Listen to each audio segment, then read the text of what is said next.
Yo, peace was good. Welcome to another hip hop album review. This is part 161. The album that I will be reviewing today is OC's debut album, World Life, released in 1994. I know you guys been asking me to do this, so here it is. Um, for those who don't know who he is, he's an MC out of Bushwick, Brooklyn. He got his start back in the early 90s, particularly 1990. He got his start with Organized Confusion because at one point he used to live in Queens. He was Pharoah Monch's neighbor across the street. That's how they hooked up and stuff. Um, he got his first appearance on Wax was actually on the Fudge Pudge single off of Organized Confusion's first album. If you haven't peeped that review, check it out. And I also did the second album. Check that out when you guys get a chance. So after that, that actually caught the attention of the MC Search because by that time, Third Base had broken up, and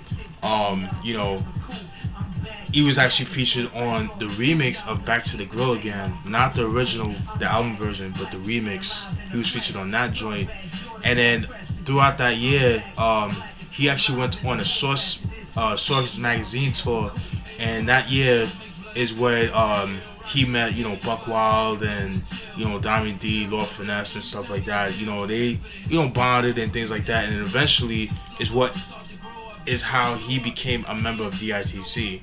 and the rest is history. So he was working with Buck Wild and things like that, and he made some demos, and some of those demos eventually became this album, alright, and then among other songs, alright. There's two singles off the album. The singles are Born to Live and Time's Up. Those are the two singles off the album, alright. So you know how I get down. I'm gonna show you guys what the album looks like. That's what the seat look like. This is the front.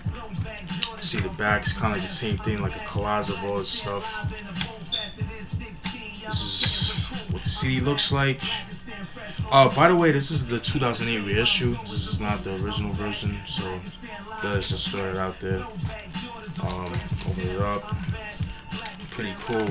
It's like the collage, like a lot of stuff, like people in his life and see the neighborhoods that he grew up in. Pretty cool. You see OC right here chilling. Bunch of dope graffiti. You see like a mom and her little daughter. Pretty cool. All right. The producers on the album are Buck Wild, like I said before. Who else? Prestige. Organized Confusion. DJ OG. Shout out to DJ OG. He's a D.I.T.C. affiliated producer. And Lord Finesse. Those are the producers on the album. All right. It's 14 tracks. Like I already mentioned, the singles and stuff like that. The features on the album, I believe, are Prince Paul himself, and I believe that's it. Yeah, Pharoah Monch, OC. I think that's it. Those are the features on the album. All right. So you know how I get down. I'm gonna go through some of the tracks like I usually do. All right. Sorry about that. Let me just put this in properly. Alright. Track 1 is Creative Control. It's the intro. Pretty cool. OC is just freestyling over a laid back sample, jazz funky sample. To me, it kind of sets the tone of the album in a sense. It's very creative because like at that time nobody was like really doing that. Because usually intro is usually like like a instrumental and somebody's rapping over that over a beat. But this one is like he's just rapping over a loop, and I thought that was pretty cool. That was actually produced by Organized Confusion themselves because they made beats and stuff. If you didn't know that, just check my the two Organized Confusion reviews that I did sometime this week.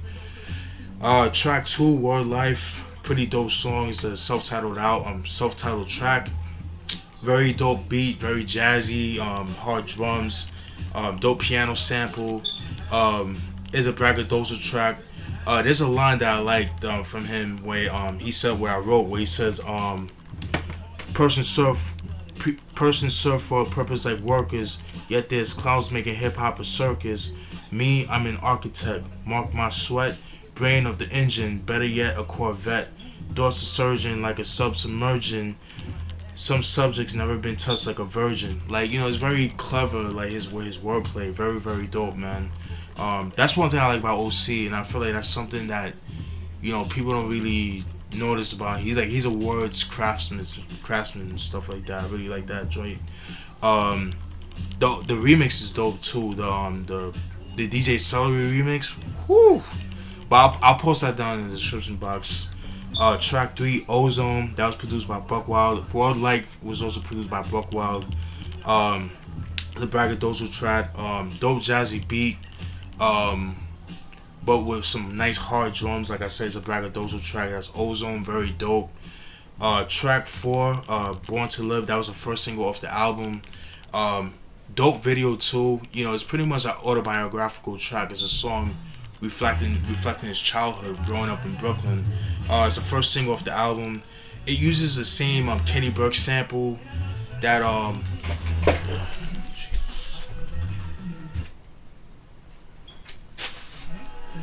sorry about that. It uses the same Kenny Burke sample that Pete Rock and CL Smooth used for Take It There. And but I like this version better because it has like a more gritty street feel to it, whereas the Pete Rock version had like more like a smooth, you know, not mainstream kind of feel to it, but not in a corny way. But like I said, just talks about him growing up in Brooklyn as a kid. There's a line where he says like how you know, him growing up in the 70s, you know, like, you know, waking up early Saturday mornings just to watch cartoons, you know, watching shit like, you know, Schoolhouse Rock and, you know, things like that. And, you know, just after the cartoons finish, you know, be watching like, you know, the kung fu flicks, like the martial art flicks. You know, all my peoples that's, you know, born in Generation X and Generation Y, pretty much my peoples that grew up in the 60s, 70s, 80s, and 90s could relate to that. So, he definitely brought me back with that shit. But, there's also a line where he said, like, he, actually saw one of his childhood friends, getting hit by a car and dying. And it's really descriptive on how he said, how he talked about that. Like, he was just saying, like, how, hour before he got hit, you know, he won like an award because I guess he was part of a little league baseball team, and you know the kid was 7 years old. So, you know, it's just, and he just talks about, you know, him playing on the street, you know, playing football, and it's so relatable. I could relate to that joint right there. But it's just so descriptive, you know, how he talks about that, and that's one thing I like about OC. Like, he's very descriptive. He's a dope storyteller, you know what I mean? And I think that's something that I rarely hear people talk about, you know, storytellers. Yes, you have Slick Rick, you have Biggie, and Jay-Z and Cool G Rap and all that, but OC, the way he describes things is so vivid, you know what I mean? Like, you can actually picture that shit. So that's Born to Live. Track 5, Time's Up. That's the second final single. It's a song, in my opinion, is what really got him noticed worldwide. Yeah, you have Fudge Pudge, but that was like more on a national level. But even that didn't get a lot of. It got played, but it didn't get as much success. You know, you guys know what I'm trying to say. Like, I explained that like that song didn't really get that much play nationwide and stuff like that. But you know, if it did, it wasn't like very much or anything like that. But like I said, Time's Up, like I said, is a song that got him noticed worldwide. You know, it's funny too because that song was originally made for Organized Confusion, because during the making of, you know, Organized's second album, Buck Wild was submitting them beats, and one of those songs was Time's Up. And you know, from what I read in an article or like an interview, or I watched an interview with Pharoah Monch, he was just saying like how it was kind of hard for him to rap to the beat. You know what I mean? It was very abstract for him. It was too left field for him. So you know, things like that. Like, he couldn't rap to the beats. What I'm trying to say. So pretty much the beats that they you know, rejected, you know, OC would just take those beats, kind of like the scrap, you know, he take like the scraps and stuff like that, but he made it fucking dope. Not to say the beats would whack anything, but you guys know what I'm trying to say. It's like any beats that they rejected, OC would pretty much take. And there was a line where it's actually the first line of the album, I mean of the song, excuse me, where he says, "You lack the minerals and vitamins, irons and nights, and fuck who I offend. Rather sit back. I'm about to begin. About to foul talk you squawk. About foul talk you squawk. Never walk the walk. More or less destined to get tested. Never been arrested." I mean, just so dope, man. I mean, OC, he's that dude, man. Fucking love that dude. Track 6, Point of Views. It starts off with a loop, just like instrumental. No drums added to it.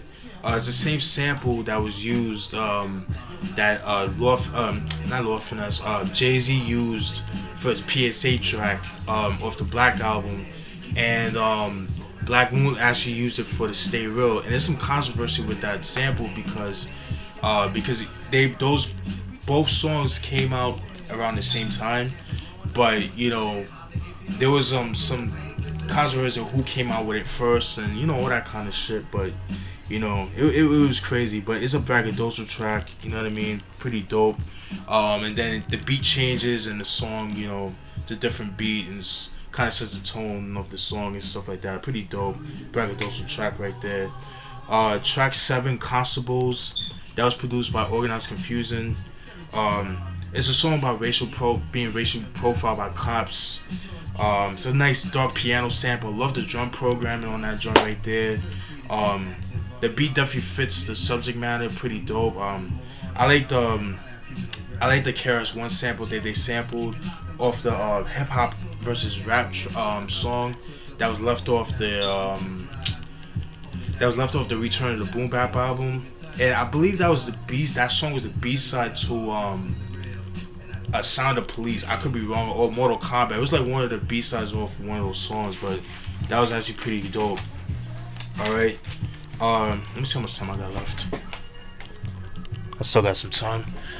Track 8, Go Ahead. That was produced by my man Lord Finesse.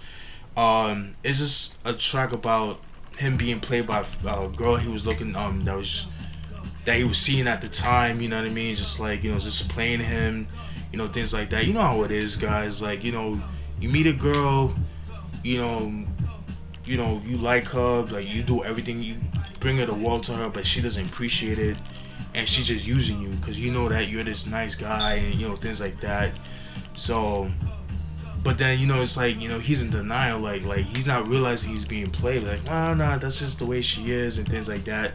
But then it came to the couple of times for him to realize that, yo, she's playing him, so he's just playing like, yo, go fuck off, go ahead with yourself and things like that.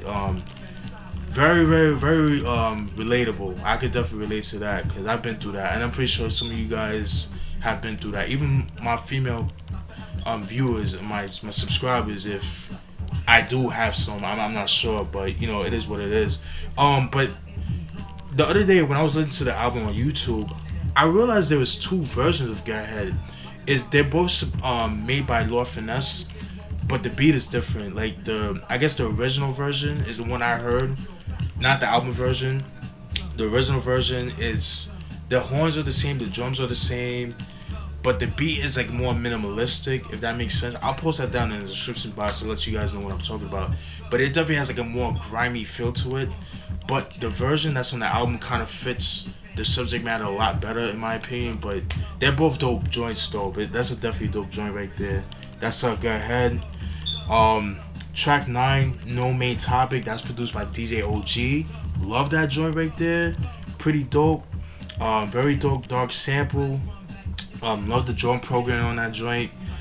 Prince Pose on the song, but he does like, I think probably like 8 bars or whatever, like half of like 6 bars maybe, and then he's doing like the outro of the song and stuff like that. So I thought that was pretty cool right there. But when you listen to it, it kind of sounds like he's rapping like very distant, like as if he's like on a phone or some shit like that. So that's what I got for that joint. It's pretty dope. Track 10, Let It Slide. That was produced by Buck Wild. The beat, the song starts off with like a loop, you know what I mean, and then the song changes, It's like a nice dark jazz sample, very dope jazz sample. Um, the song is pretty much about trying to like just let things go. As far as like getting encountered by dudes that just want to start trouble. That's what I got from that joint right there. That song is very relatable. I know some of you guys can relate to that. So in a nutshell, cats, that you going out, that want to start trouble, and then you just gotta like let it slide. And I could relate to that. I'll give you a personal story of mine. A couple months ago, I went to a club like downtown West Palm Beach called Off the Hookah, and I'm with two of my boys, whatever. And this one guy, he's with two girls, and I guess it was this girl, whatever. I don't know whatever the case. I don't really give a fuck. But the point is, she bumped into me, and I was like, "Oh, my bad," you know what I mean? And I guess he saw that, and it's like, "Oh, my bad," my bad. And then he saw that, and I guess he thought like I touched her ass, and she's like, "Yo, you know her?" I'm like, "What are you talking about?" I'm like, "She bumped into me. What's the issue?" It's like, yo, you touching like you know. I'm like, "My dude, she bumped into me," and things like that. And then I guess the girl saw me get into it and whatever with him, and then he kind of walked away because he was wrong. And then she came to me, he's like, "Yo, I paused, like, yo, don't even worry about that." But that kind of messed up my night. So it was like I let that get to the best of me, which I shouldn't, because I know I wasn't wrong, but I'm human. But you already know how that goes, you know what I mean? But that's the whole point of the story. Just let it slide. It's not worth the jail time. You know what I mean? Just let things slide, man. Let them be the asshole they want to be, man. Like, you're a better person than that. So that's what I got from the joint. Let it slide.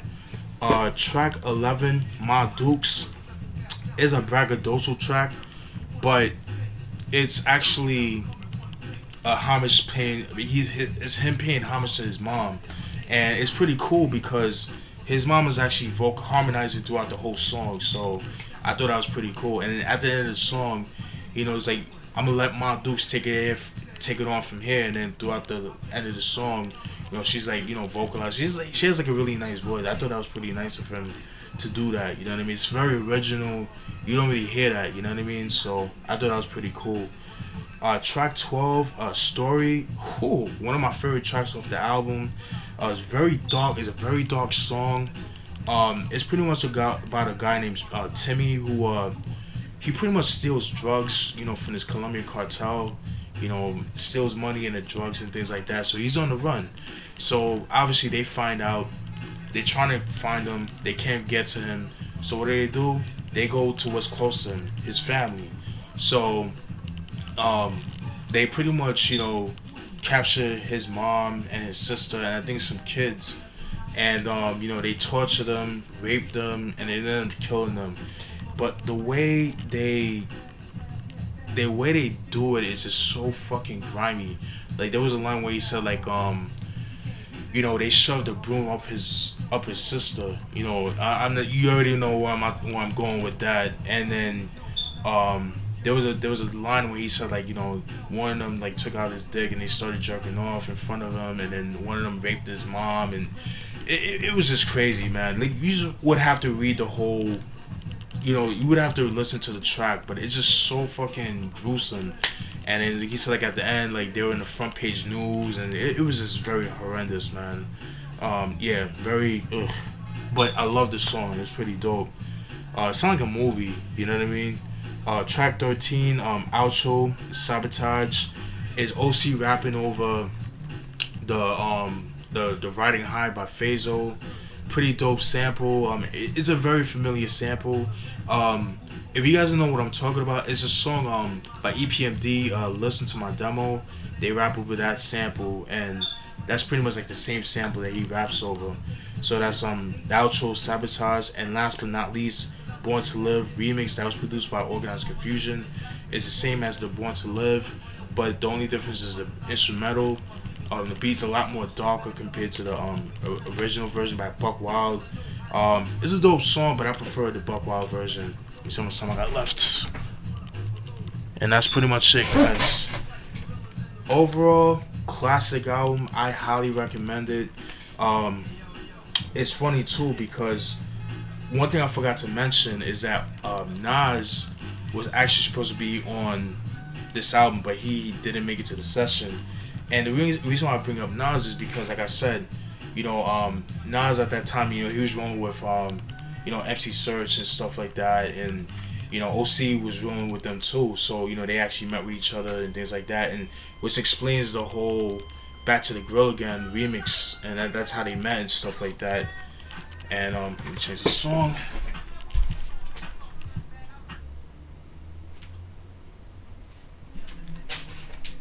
Yeah, sorry about that, guys.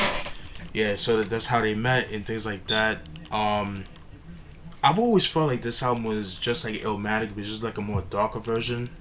But the only difference was because this was under Wild Pitch and Illmatic is with Columbia Records, Sony.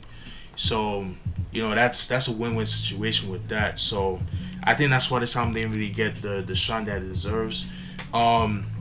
OC actually has a compilation album out called Ozone Originals, which are songs that were made during the World Life and Jewel's sessions, which I did a review on Jewel's. If you haven't peeped that, check that out. Love to get my hands on that. That came out back in 2011, but at that time I wasn't really buying CDs online. I was mostly buying on in the stores and things like that. But that goes for a lot of money. It's long out of print, so which sucks. But yeah, very dope album. I highly recommend it. When people think of OC, they automatically think with this album, especially with the song "Time's Up." And man, I mean, this is hip hop in its purest form right here, man. And it's sad too because OC doesn't really get. This is OC in his rawest form, you know what I mean? And I would love for him to make another album like this, but it is what it is. I highly recommend it. And this album you can actually get.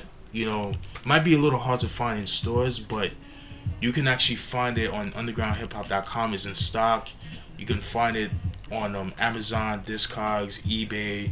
I paid maybe it was like $9.58 that I paid on eBay, but I think I ended up spending maybe I want to say close to like $11 for this shit, but definitely worth the money. So you're not gonna break your pockets buying this album. So definitely go cop this. Let me know what you guys think. Hope you guys enjoyed that review, and that's it. All right, peace.